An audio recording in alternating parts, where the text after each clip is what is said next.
הגיע הזמן שתבינו איך המוח שלכם עובד. אחרי שתבינו את העקרונות הפשוטים בסרטון הזה, אתם תבינו כמה כוח יש לכם לשלוט על החיים שלכם, על המעשים שלכם, על הרגשות שלכם, ואפילו על המחשבות שלכם. לא מזמן מדענים רבים האמינו שהמוח לא משתנה לאחר הילדות. חשבו שהוא מתקבע כשאנחנו מגיעים לגיל בגרות. אך מחקרים מתקדמים מהעשור האחרון גילו שזאת לא האמת. המוח שלנו יכול להשתנות ולהסתגל לאורך החיים שלנו. הוא גמיש. נורולוגים טבעו את המושג Neuroplasticity, הפלסטיות של המוח, וכך היא עובדת.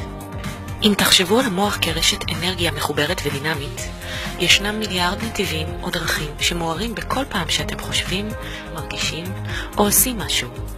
על חלק מהנתיבים אנחנו חוזרים שוב ושוב. אלו הם ההרגלים שלנו, הדרכים שלנו לחשוב, להרגיש ולעשות. בכל פעם שאנחנו חושבים בדרך מסוימת, מתאמנים בנשימה מסוימת או מרגישים רגש מסוים, אנחנו מחזקים את הדרך הזו. המוח חכם מאוד, הוא עושה אוטומציה להרגלים שאנחנו חוזרים עליהם שוב ושוב, כי הוא מבין שאם אנחנו חוזרים על משהו שוב ושוב, אנחנו כנראה צריכים לעשות אותו בצורה יעילה ומהירה, אוטומטית. ובכך למוח נהיה יותר קל לעבור בדרך הזו מפעם לפעם. תחשבו למשל על נהיגה. בפעם הראשונה שנהגתם, המשימה הייתה קשה, מורכבת ודרשה תשומת לב רבה. אך ככל שנהגתם שוב ושוב, המשימה נהייתה אוטומטית, והיום אינכם משקיעים מאמץ כה רב בלנהוג, כמו שהשקעתם בפעם הראשונה שעשיתם את זה. מאוד קל לנו לראות את זה בעולם הפיזי, אבל האמת היא שגם בעולם הרגשות והמחשבות קורית תופעה דומה. כשאנחנו דואגים, אנחנו מאמנים את עצמנו לדאוג, וכשאנחנו מתרכזים בסיטואציה מסוימת, אנחנו מייצרים נתיב חדש שסביר שנעבור בו שוב ושוב ונתרגז שוב מסיטואציה דומה.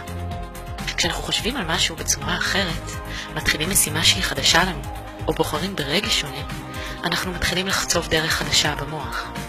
אם נשתמש שוב בדרך הזו, המוח יתחיל באופן אוטומטי להשתמש בדרך הזו יותר, ובכך הדרך החדשה של לחשוב, להרגיש או לעשות תהיה טבע שני.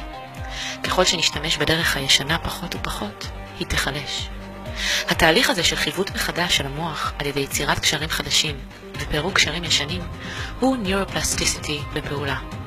החדשות הטובות הן שלכולנו יש את ההזדמנות להשתנות על ידי חיווט מחדש של המוח שלנו.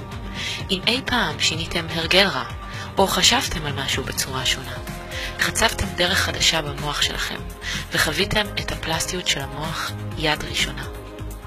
עם חזרתיות ותשומת לב מכוונת לשינוי שאתם רוצים לחולל בחיים שלכם, אתם יכולים לבחור איך שתרגישו, תחשבו או מה שתעשו.